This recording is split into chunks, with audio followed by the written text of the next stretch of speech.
현대시대의 사회복지는 적극적인 개입을 통하여 인간의 삶의 질을 개선하기 위한 방법들을 연구하는 학문이라고 생각이 되어지고요. 나의 삶과 밀접하게 좀 관련이 되어 있는 것 같습니다. 나중에 이제 가족을 돌보는 일도 사회복지에 해당이 되는 것 같아요. 가장 소외된 아동, 모든 아동, 그러니까 every last child라고 하는 그 아동들이 우리 사회에 전체적으로 통합될 수 있게끔 지원을 하는데 아주 커다란 역할을 하는 그런 학문이라고 생각이 듭니다.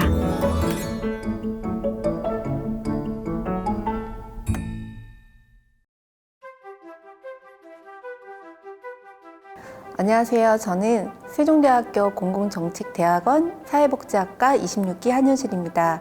사회복지학과 42기 졸업생 현갑만입니다. 사회복지학과 32기 송민영입니다.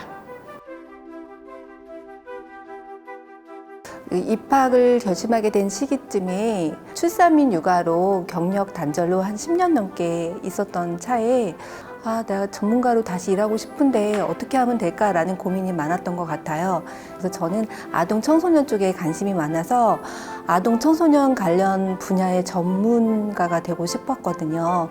대학원 입학 당시에 저는 국내에 있는 기업에서 조금 더 큰 기업에서 근무를 하고 있었어요. 퇴직 시기가 되면서 퇴직 후에 무엇을 할까? 또 다른 직장인들과 마찬가지로 고민을 많이 하는 시기였습니다.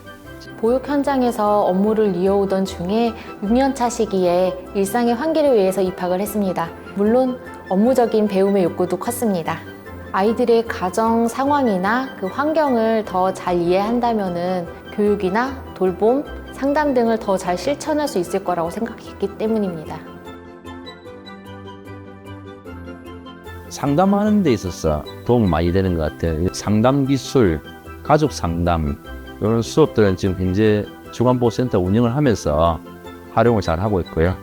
또 처음 어르신이 들어오려면 보호자하고 상담도 해야 되고 또 어르신이 처음에 와서 적응하기 쉽지 않습니다. 힘든 점이 뭔지 상담을 좀 잘 하면서 끌어내야 되거든요. 많지만 그중에서 제가 좀 중심적으로 생각했던 거는 사회복지사가 사회복지 현장에서 클라이언트들 대할 때 항상 진정성 있게 자신의 감정이나 태도 등을 인식하고 책임감을 갖는 행동이 매우 중요하다고 생각하고 있습니다. 저는 기본적으로 그런 마음의 베이스가 있어야 현장에서 사회복지사로서 일을 할 수 있다고 생각합니다. 사회복지 조사 방법론과 자료분석론을 배웠는데 실제 제가 해봤던 경험으로는 세이브 더 칠드런의 놀권리 사업인 놀이터를 지켜라 사업의 평가를 하는 연구에 참여를 했는데요.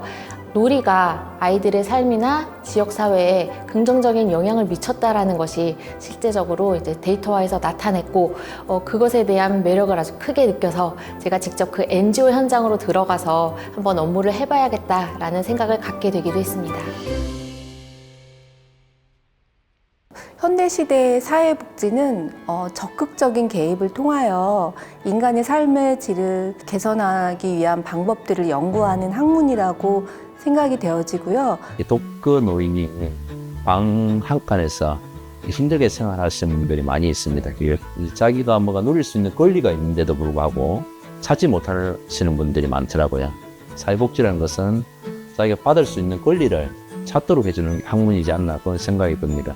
아무래도 제가 사회복지학과에서 아동복지를 세부 전공으로 하다 보니까 아이들과 연관을 지을 수밖에 없는데요. 사회복지학이란 가장 소외된 아동, 그리고 모든 아동, 그러니까 every last child라고 하는 그 아동들이 우리 사회에 전체적으로 통합될 수 있게끔 지원을 하는데 아주 커다란 역할을 하는 그런 학문이라고 생각이 듭니다. 여성가족부와 국방부가 MOU 체결을 맺어서 군부대에 상담을 매주 출장을 나가서 상담을 하게 되었는데 그중에 좀 기억에 나는 군인 청소년이 있었던 것 같아요.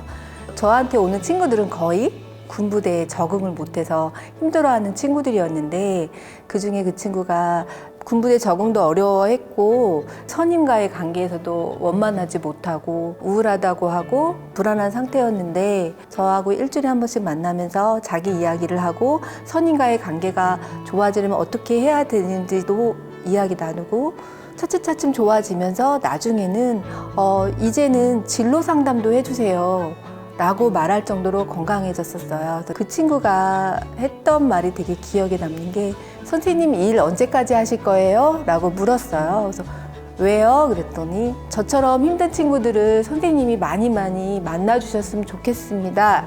라고 마무리했던 게 저한테 되게 뜻깊었던 일이 아니었나 싶었던 생각이 듭니다. 네. 주간보호센터 하면서 보람은 혼자 계신 어르신인데 12월 달에 요양원으로 모셨네요. 그죠? 혼자 계시는데 처음에는 안 나오신다 했는데 걷기도 되게 불편하신 분이었어요.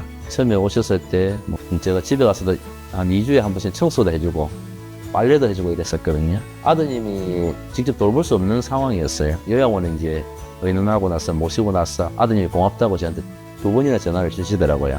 힘든 어르신이었지만 또 지나고 나니까 이런 보람도 있구나. 그런 생각을 한번 해보았습니다. 저는 제2의 꿈이 현실이 되었다인 것 같아요. 왜냐하면 제가 입학 당시에 경력 한 12년 정도 됐던 것 같은데 전에 직업이 은행원이었었어요. 은행원이었는데 출산 및 육아로 어쩔 수 없이 이제 그만두게 되었는데 그 이후에 제2의 꿈이 제가 청소년 상담사가 되는 게 꿈이었고 두 번째로는 겸직으로 대학교 강단에 서서 학생들을 가르치고 싶었는데요. 그게 정말로 신기하게도 그 꿈들이 하나는 12년 전에 이루어지고 하나는 작년부터 이루어졌습니다. 대학원에서의 배움이 세상을 보는 눈을 좀 키워줬다고 생각을 합니다. 소외된 아동까지도 바라볼 수 있는 그 시각이 생겼고요. 좀 더 다양한 배경, 다양한 상황에 처한 아이들이 있다라는 부분을 확실하게 인지를 했고, 도움이 더 필요한 취약계층 아동들을 위해서 할 수 있는 일을 찾아야겠다라는 생각이 커진 것 같습니다. 저는 이제 처음부터 목표가 이제 주간보호센터를 하고 싶은 마음이 있었고, 퇴직하면서 제가 제 2의 인생을 잘 시작할 수 있는 토대가 그 사회복지학을 전공한 게 되지 않았나 싶습니다. 또 제 2의 인생을 시작하는데 자신감을 가지고 준비했던 것 같습니다.